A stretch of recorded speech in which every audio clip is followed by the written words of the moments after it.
welcome to Pulse by AlphaWire, the podcast where science and education meet cutting-edge technology and artificial intelligence. My name is Aldo de Pap, and each week I sit down with innovators, thinkers and doers who are working to change our world for the better. Together we explore their journeys, uncover the lessons they've learned, and take the entrepreneurial pulse that drives them on their path to success. This episode of Pulse is about an unnecessary evil that unfortunately many and more of us need to be aware of. Together with Carmel King, partner and head of digital assets at Grant Thornton in the United Kingdom, we talk about cyber scams and fraud, and most importantly, their relentless aftermath for its victims. Major trauma, bankruptcy, and in some cases even suicide can be the devastating consequences of people who lost a lot by fatally engaging with that one person or organization who unfortunately did not turn out to be who they claimed they were, leaving you with a trail of destruction and disbelief. It is our sincere hope that this episode educates you, but also empowers you to speak up if you ever were the victim of a scam, hoping that your voice forever lifts the blame from the victim and places it on the perpetrator, allowing you to get rid of unnecessary feelings of guilt, whilst at the same time helping others to prevent from falling into the same potential trap. Sincerely hope you will enjoy my conversation with Carmel King. Yes, and we are live with a brand new interview of Pulse. And today we're going to talk about feeling unsafe, about fraud cases. Technology is evolving so quickly, and whereby assets are not only assets in the real world, but often also digital. Digital is the real world, by the way, but it's a kind of a new type of asset, and that could be confusing for loads of people. For example, I've dealt with several fraud cases, unfortunately, personally myself. And when I started this program, I discussed with the editor of AlphaWire, like I would love to talk to someone who knows this world a tad better than I do, and specifically from a legal perspective. So I'm very happy to have with me here today Carmel King, and she's partner at Grant Thornton and also head of digital assets. A very warm welcome to you, Carmel. Thank you for having me. And I apologize for the long intro. I'm passionate about these things, and then right away trying to kind of find your way and, okay, what's going on, that sometimes it is a little daunting. But let's first go to the world today, in the year 2026, whereby people no longer only have just some money in the bank. Often people also have wallets with tokens or crypto wallets. It's becoming more mainstream, but with it becoming more mainstream, it also comes with some added challenges, specifically on kind of this safety level. Do you recognize that? Yes, I completely agree, Aldo. I think in this day and age, and for many years now, really, whether people are comfortable with crypto and digital assets or they have no holdings at all, they are susceptible to investment scams, romance scams, hacks, and other kinds of thefts that will use crypto as a means of asset dissipation. So whilst I think it's very important for us to be clear at the beginning, we don't call these crypto frauds. The technology itself is not responsible, but there are certain factors that allow for bad actors to use gaps in regulation, which are significant in this space because it is such a new and fast-moving space. The fact that the sector is international means that there are jurisdictional gaps between law enforcement and people who operate on the civil side, such as me, and that the assets can be moved very quickly and victims can be pulled from lots of different jurisdictions. And the other thing is that it's a direct to customer or direct to victim industry. Things like social media and instant messaging apps, all of these ways are tunnels through which bad actors can gain an audience, lure people in, and convince them of the need to invest in a certain token or to transfer money to them. AI is the final factor I'll probably highlight. We're seeing an increase in AI-enabled fraud where people are not who they say they are. Just to take a step back, I think fraud and scams, it's as old as humanity, really. I mean, even before there was crypto, people were after your money kind of in a variety of ways. But it feels like that it has somewhat accelerated with us being so switched on, so wired everywhere, having created all these entrances to us, whether it's a social media or whether it's our phone number or whether it's an email. There are so many ways to get in touch. Does that have anything to do with it? And the second question I would have, if you could help me define what exactly is a digital asset. Because from where I stand, my bank account is also digital. Is it therefore not a digital asset? And is my bank account at risk here as well? Like, is it only crypto wallets, or is it also just the old-fashioned possessions, such as a bank account, that are also at risk here? I think you're right. And to take your questions in reverse order, we're a long way from the days of things like roofing frauds, where someone would approach you at your front door and then walk with you to your bank and extract cash. There's very little difference when we think about stable tokens, stable coins, and your cash in your bank. Basically, it's a movement of numbers from one side of an accounting column to the other side of an accounting column, depending on who has the credit and who has the debit. So you're absolutely right. And vulnerabilities can be exploited. We've seen AI, the fraudulent manufacturing of sound bites, completely defeated the bank's rollout of my voice is my password technology a few years ago. So the banking industry is as susceptible to cyber fraud, if we can call it that more broadly. So in terms of what is a digital asset, it does cover a very wide range of things, and not just from a currency perspective. There might be tokens that have some kind of utility as well. There are broad ways of defining it, and we need to consider that too. So those broad ways of defining. So, because I mean, when you started talking about the scams that are out there, let's say a romance scam, right? So my late father, he unfortunately dealt with a romance scam, whereby he was alone and he was kind of in a chat at some point involved with a lady who claimed to be a doctor in Syria, a US doctor in Syria. My father was a veterinary, and then he got this lady who said, "Oh, we both have somewhat of a medical history together, and oh, how are the grandkids?" and kind of, chatting him up online. And it turned out that wasn't the lady at all, that this was like a gang of several people, trying to get into his money. So my father had no crypto. So, I just, why I mentioned this, my father, as well as myself, were puzzled, like, what are these people after? What can they potentially get their hands on by getting in contact with someone like my father, who was not at all crypto savvy? It's a numbers game for starters. So Okay. one of the key things we need to understand, and there are several, but the bad actors perpetrating these crimes are not individuals sitting in a basement doing this occasionally. There are entire scam compounds in parts of the world where they have hundreds, if not thousands, of people on the phone, on mobile phones, all day, every day. And these people are victims themselves because they've been trafficked from other countries and they're held prisoner. These scam compounds, they have finance departments, they have money laundering departments, they even have departments where they will send the data from the original victims to do an asset recovery scam on them. So double recovery there. These are very organized and very sophisticated, and there's a lot of investment going into this. So they'll approach 50, 100, 200 people a day with a view to developing relationships with them over the long term. And that's where social engineering comes into it. And the ways that they might approach, it might be a quote unquote wrong number.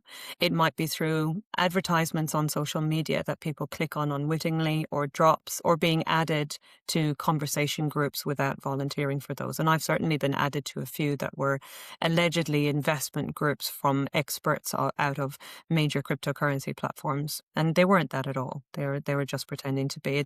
It's very similar to getting text messages from the post office about paying customs charges or something like that. Yeah. If they send that to 100 people, 1,000 people, 5,000 people, someone will click. Or if 10 people click and 8 people invest in a conversation, over time, the sunk cost fallacy comes into play then, and it becomes very difficult to believe that the time and energy that you've invested in developing a relationship with who you think is on the other end is not real. And keep in mind, in this day and age, a lot of us do spend most of our lives on the phone or in the virtual world and having these conversations and developing these relationships virtually. The other thing we need to know is that the the profile of a victim is much more varied than is commonly believed. It's not all lonely, older individuals who have fallen on some kind of desperate times. We have approaches from people from all ages, all walks of life, professionals who should be incredibly skeptical for a reason. The victims we've seen in particular have been ones who are at vulnerable places in their lives. So a client of ours had been recently bereaved and fell victim to a romance scam over a course of years. This is not a case of someone sending a WhatsApp message and someone then cashing in their pension. They had had conversations with this person they thought they were in a relationship with, and they were AI-enabled conversations. They were never dealing with the person that they believed they were corresponding with and engaging a relationship with. On another one, it was an investment scam, and it was an individual who was a carer for his wife and was diagnosed with cancer, and had reached a point where he needed to put his wife in a home because his own cancer treatment didn't allow him to care for his wife. And he was looking for extra money to fund all of this. So it's an extremely vulnerable position. We know ourselves, when you're even distracted slightly, you can let your guard down. So the profile of the victim is not something that we can make assumptions around, nor is the power of the forces on the other side, the investment of money and the determination to take funds and to take assets from people. And the final thing is, even if you have no crypto interest or no involvement in crypto, you're right, this is a tale as old as time. And we've seen it in just direct bank scams, or that some of the bad actors will help people buy crypto and transfer it. In fact, it's harder for us if they transfer to a bank account and the money disappears after that, because the tracing is more difficult and requires more court applications, particularly when it's international. But we've certainly seen many times people being assisted in buying crypto because it's a quicker or more cost-effective way for the bad actors to get their hands on the assets. Yeah. So first things that come to mind is what is being done about this. So when you speak about these big hubs of hundreds, if not thousands of people that are exploited for scamming others, then what are the authorities doing about it? There are a number of things to consider here. There's the prevention, and there's the disruption, and then there's the recovery. And well, that's certainly the way I see it. It is an international problem, and it requires global international cooperation between governments and law enforcement, and I think the private sector, to combat it. We saw the Prince Group in Cambodia had, I think, 10 scam compounds that were taken down in just before Christmas, which is a huge victory. And obviously the people who were trafficked there were given their freedom, and it reduces the fraud. But these things will pop up across Cambodia, in Myanmar, when the authorities there take action against it. There are many places across the globe that offer friendly facilities where corruption is rife and where authorities can be bribed to look the other way potentially, or where organized crime can and does flourish. I think prevention is a significant part of it, and education. We saw in the banking sector, when banking moved much more online, in the UK, there was the Give It 5 profile, which was encouraging people to pause and think that if something looks too good to be true, then probably it is. And it's exactly the same in the digital asset space, when we're seeing about potential investments, or we're talking to people we've never met, or whatever it happens to be. So I think education to encourage people to be a little bit more cynical about what's happening when there's a request for money or assets to transfer and to change hands. It does, as I say, require international cooperation. On the recovery side, which is really where I sit, my work is in civil recovery, so international litigation, investigations, tracing of assets, and using different methods to recover funds. That's one way to do it. It has its benefits and its drawbacks. And then there's the legal side with law enforcement and criminal prosecutions and multilateral cooperation, which is another really good way of doing it. The crypto exchanges, which assist with the processing of funds, have come on in leaps and bounds in the last number of years from a regulatory and an anti-financial crime perspective. But they're not perfect. And there are certainly some in some jurisdictions which would advertise themselves as being having no requirement for any kind of AML or KYC documentation to be provided. they would be incredibly risky to use, but that's why they attract the criminal fraternity. And I think that social media has a responsibility to play as well, and the entry points through which these bad actors are gaining an audience really need to consider. And I know that there are conversations going on in that regard too. So yeah, you need to put out loads of fires on several levels. Can you give a kind of an example of a case you would be working on? You said it's civil, it's not criminal. Does that mean that, if I were to have a problem, could I come to you and say, Carmel, listen, here's a situation they're in, here's money that has been taken from me by a bad apple. Can you help me? Or can you talk me a little bit through like where you come into action? We would certainly look at it. And if I can, to answer this question, I'll go a little bit into the civil process and then law enforcement, because in the ideal world, both will work together. And certainly we've done that before.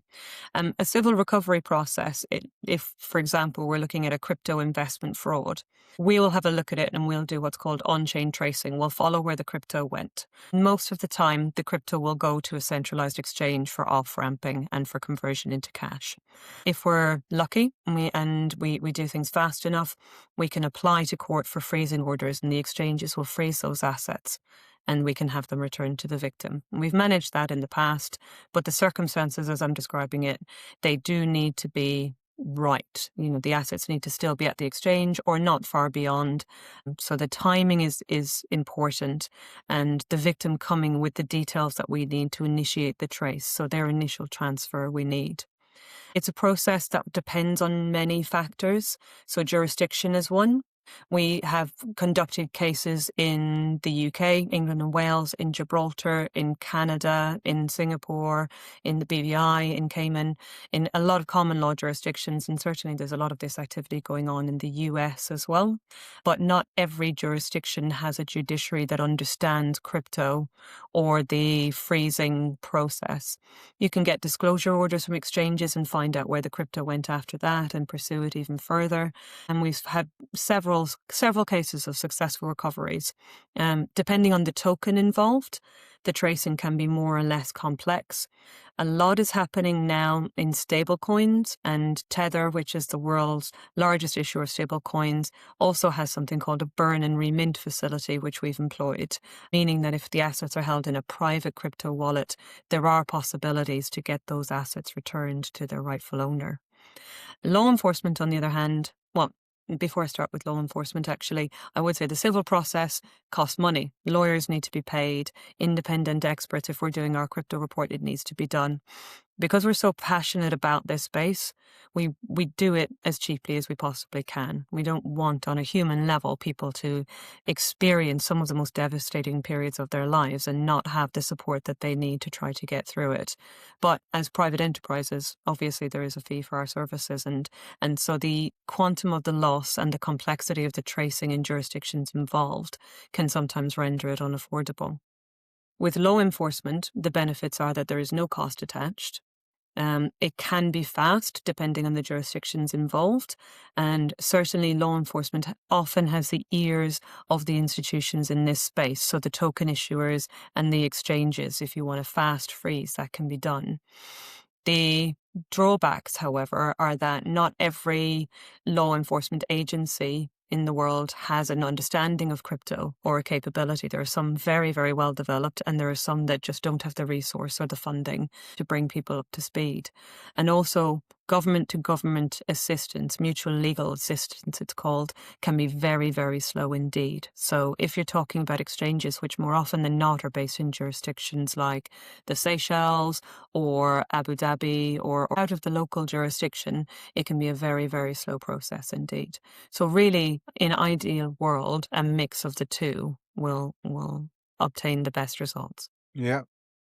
And I mean, a couple of things that come to mind with me is, so I've been in a situation whereby, there was the fraud involved, and, without me, because it's not about me, so I don't want to go through the whole story.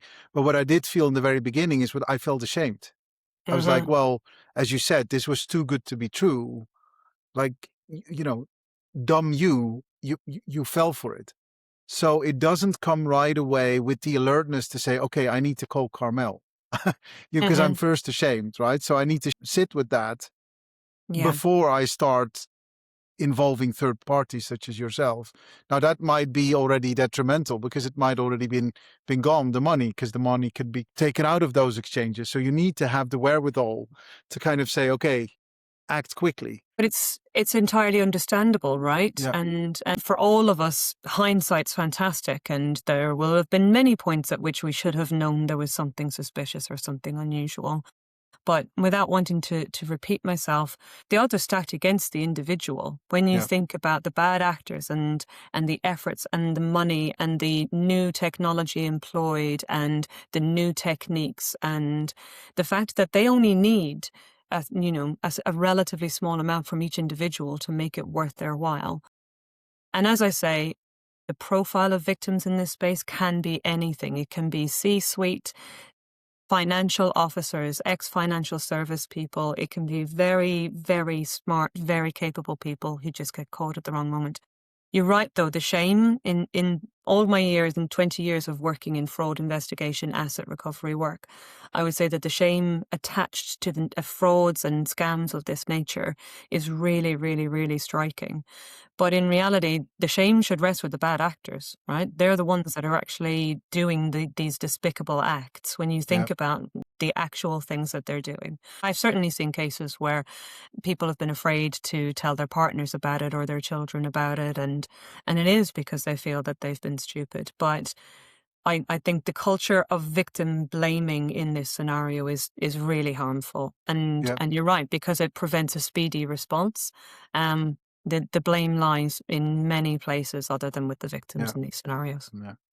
And I thank you for saying that. And I would like our listeners also to pay attention. Like the shame should be with the perpetrator, not with the victims, right? So act quickly and don't linger too long on kind of, the steps you could have, should have, would have taken. But act quickly to recover and find these thieves, these criminals, so they won't do it to someone else. Like if not for yourself, then do it for the next victim, right? So you can prevent others of falling for the same trap, essentially. Yes, that's a good point. And I think reporting is important too, depending on which jurisdiction your listeners are in. For example, if they're in the UK and reporting to the police may not yield immediate results, and reporting to Action Fraud is widely known not to yield immediate results.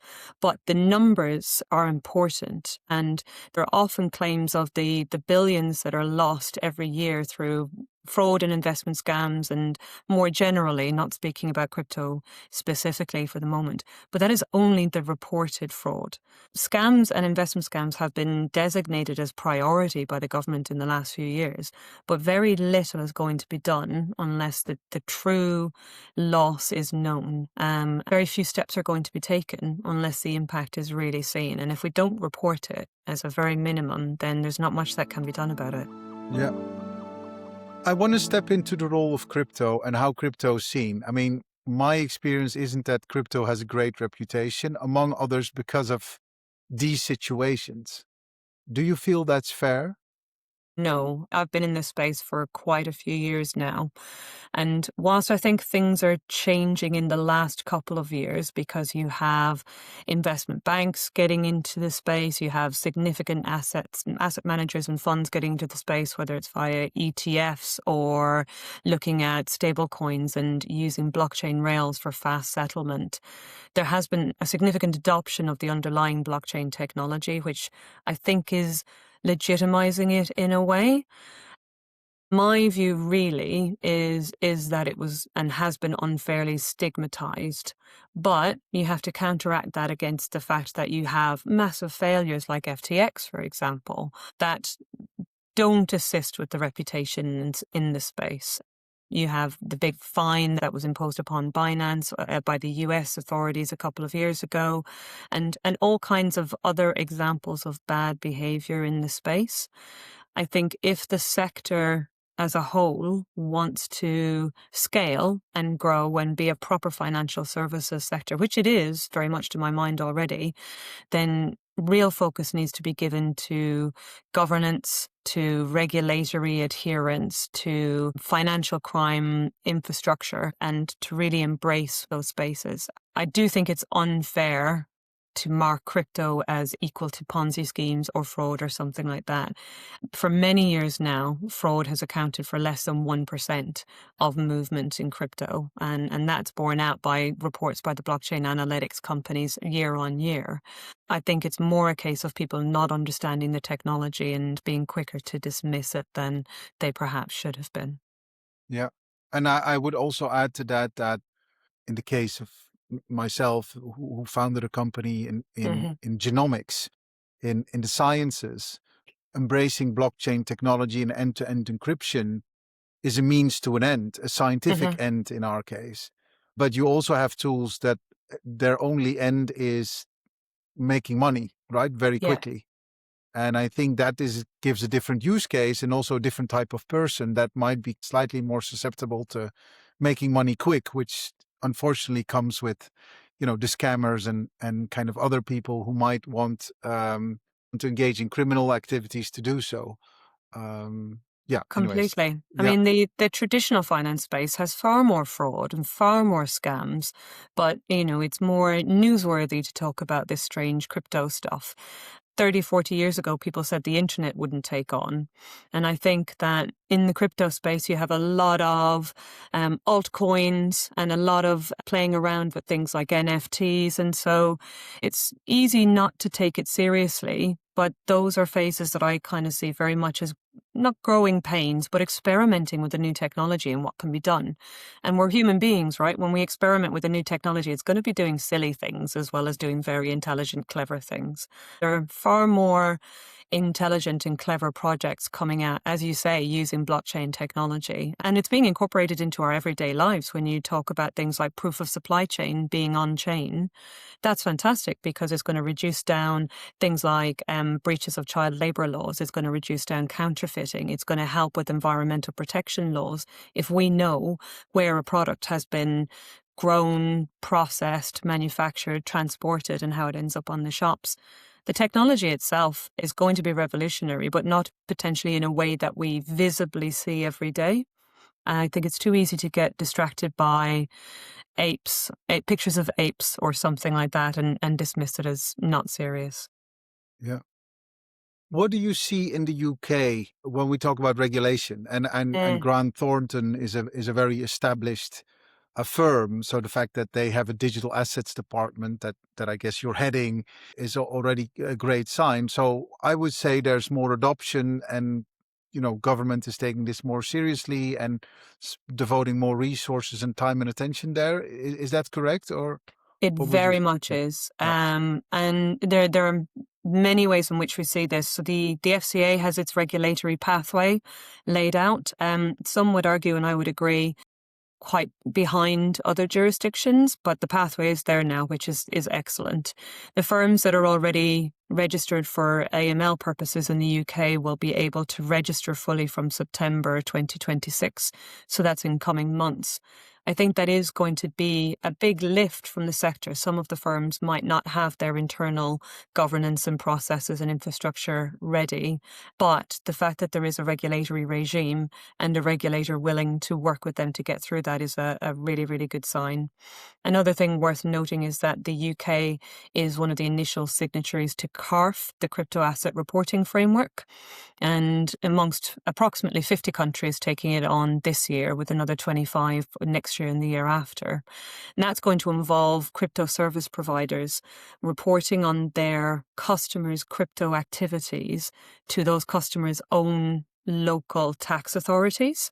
So let's say, for example, if you're a UK resident and you have an account with Binance in Brazil, and Brazil is a signatory to CARF, HMRC will be hearing about that account from next year. And that's, again, in terms of the regularization of this space and the de-anonymization of this space is something that is going to be a major shift. It's going to result in probably quite a few issues for individuals and for companies.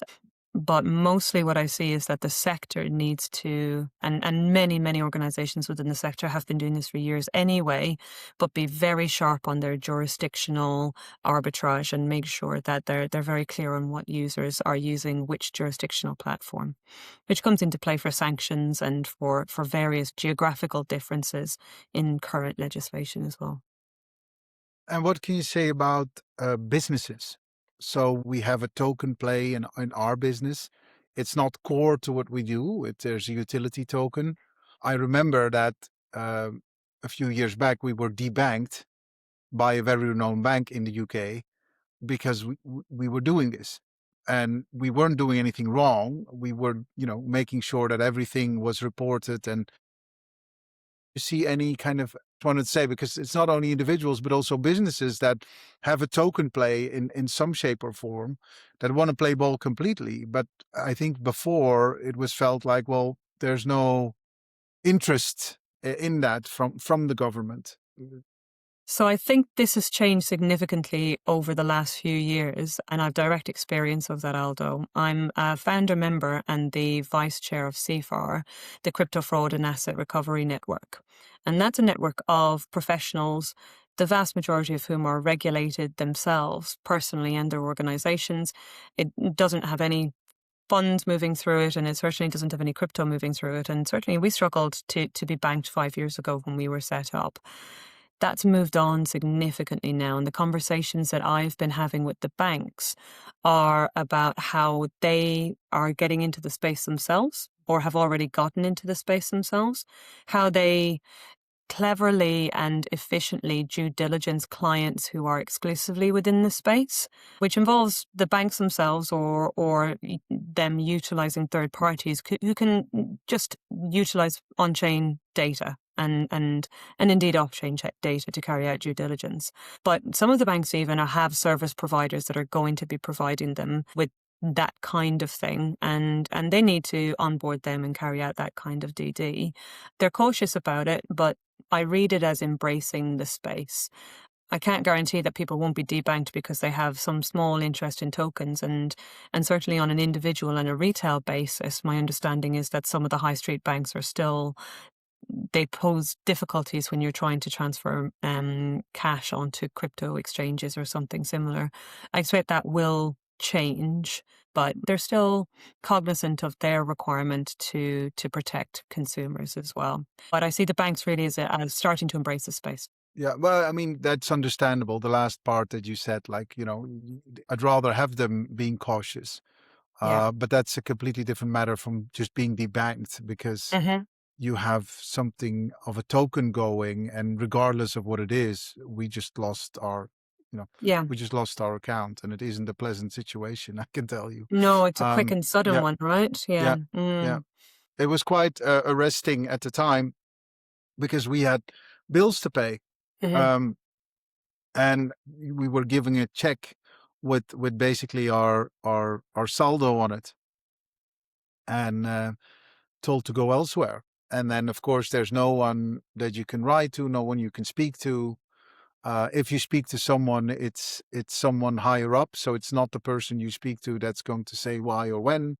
Mm. And I think they just say like, well, we have the right to do this, and then that's it for you. So I didn't consider the situation to be pleasant, just because I didn't understand. And in my book, I'm not doing anything wrong, right? Mm-hmm.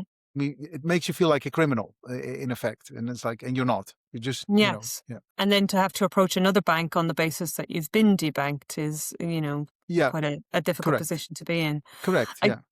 I think, and I'd hope it would change. I mean, I know certainly other jurisdictions which have a regulatory framework. So if you're thinking about VARA in Dubai or ADGM in Abu Dhabi, or the US has come off a long way in very recent times, or it's certainly changed its stance on and its risk appetite around organizations. I think that regulation, though, will apply to organizations that are almost exclusively in the space. So if we're talking about VASPs and CASPs and that kind of thing, it leaves potentially a grey area for organizations like yours that do something else largely but have a small part that is tokenized. I would anticipate, though, that banks would be more comfortable because they will already be banking the regulated companies. And so it should be something that doesn't cause them any concern. Yeah. But there's certainly a learning curve that they're going to need to go on. Yeah, definitely. Now, kind of towards you personally, I'm just wondering what got you into this? What drove you to you've been, you said you were already working 20 years at, I think, more in the field. I don't think Yeah. it's 20 years digital assets, but No, what got you specifically into this? I'd be unique if I were claiming that, I think. So what got me into this, the short version is in my team of insolvency and asset recovery experts. We're a global team. And in my time at Grant Thornton, I had recovered mines in Zambia and land in Panama. We unraveled trusts in various different jurisdictions on a day-to-day basis. And it is big, complex work. But about 6 years ago, with a couple of colleagues, we identified that we had no crypto capability.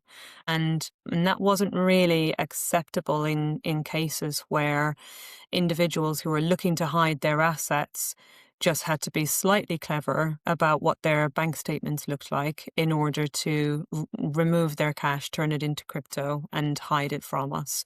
So it was on the basis that internally we needed to be able to identify, trace, seize, store, and realize crypto, even on our contentious bankruptcy cases. And so I built out the capability within our corporate intelligence team that we can do the blockchain analytics and we can do the tracing. And that in turn led to building a familiarity with the space and the sector and the blockchain analytics that's in support of litigation. I'm an insolvency practitioner by trade, and so I've taken a few appointments on the orderly wind down of exchanges and other crypto service providers. Those ones haven't been contentious or fraud related or anything like that. So I didn't come from a position of being into crypto or having personal holdings, although I do now. And I just fell in love with the sector, the innovation and the creativity and the fact that every day is different. And, it's a very, very exciting future focused space and a good place to be. Nice. What has been the biggest shocker in the 6 years that you've been on this? Is there anything that you say, oh no, my goodness, what's happening here? If That's a daily daily consideration, Aldo, I think. It is a space that is incredibly volatile, obviously.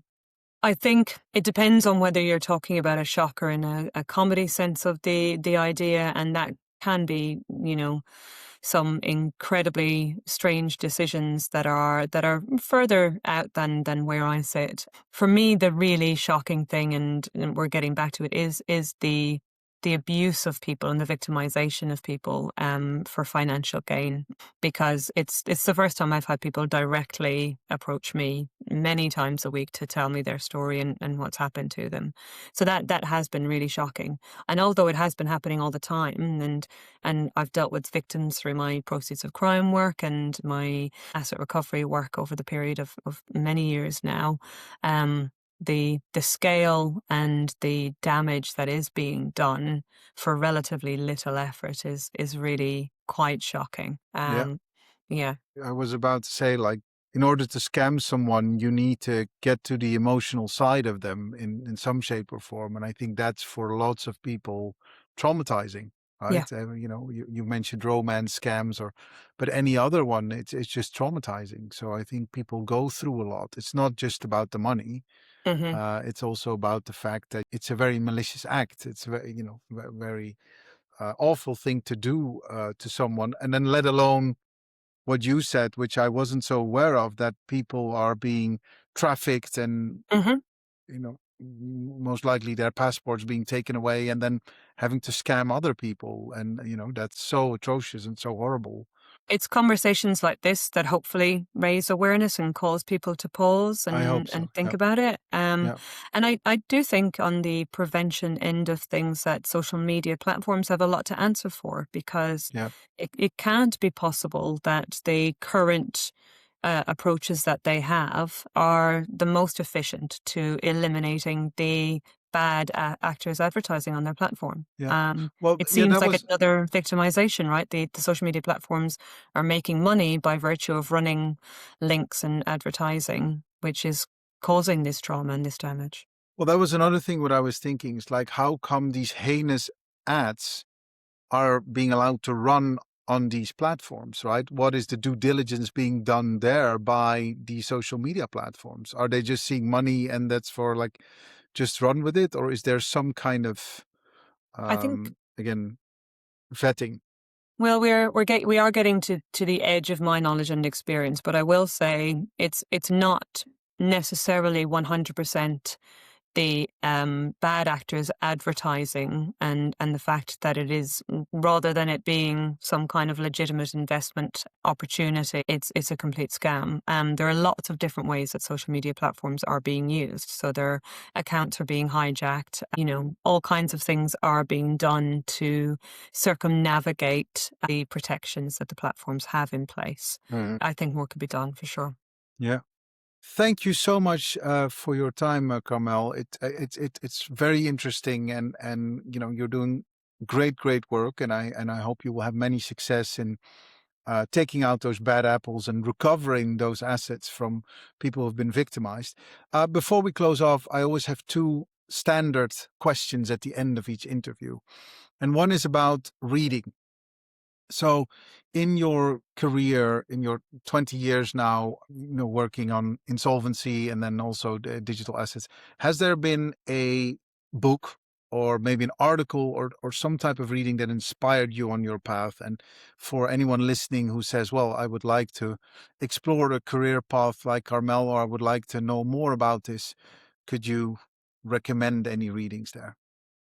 Sure, there are a few actually. One I would highly recommend because it's very accessible. It tells the story of how blockchain analytics and crypto tracing developed is Tracers in the Dark, which is an incredibly gripping read. It starts off looking at the Silk Road and the takedown of the Silk Road, and comes up to the development of the various blockchain analytics tools that I was using. So I'd highly recommend that.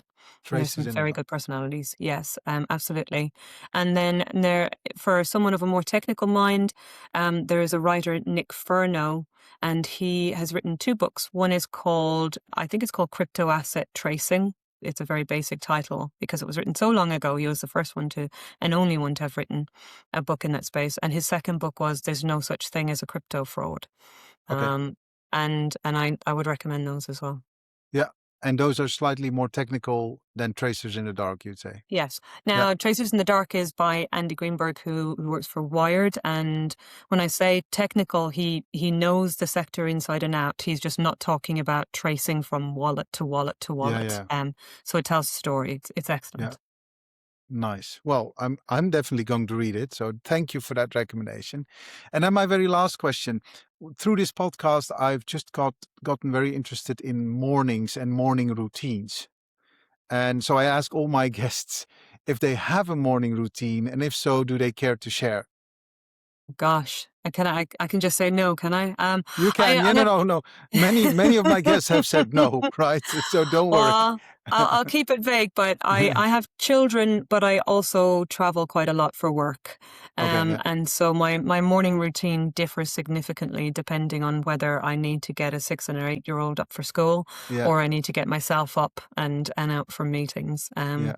And I think that's pretty much where I'll leave it. Thank you. I recognize it very much as the father of a 6-year-old. Yeah. But I'm trying to get that morning routine going. But every day is a different one. Mhm. Carmel, thank you so much for your time. Thank you so much for the great work you do at Grant Thornton. I just wanted to make sure that we double down on the message that you had for listeners. And we kind of articulated the message before we clicked record, because I said, what is your call to action to the people? Would you care to underline that? It's the old phrase that we tend to use. It's, if it seems too good to be true, it probably is. Yes. Yeah. So just take 5, pause and think. On that note, thank you so much for your time, Carmel King. Thank you. You've listened to Pulse by AlphaWire, produced by Natalie Piles and Amela Faisal. with great music, The Optimist, written by Holly Hamill, performed and produced by ALO. Episodes hosted weekly by me, Aldo de Pauw.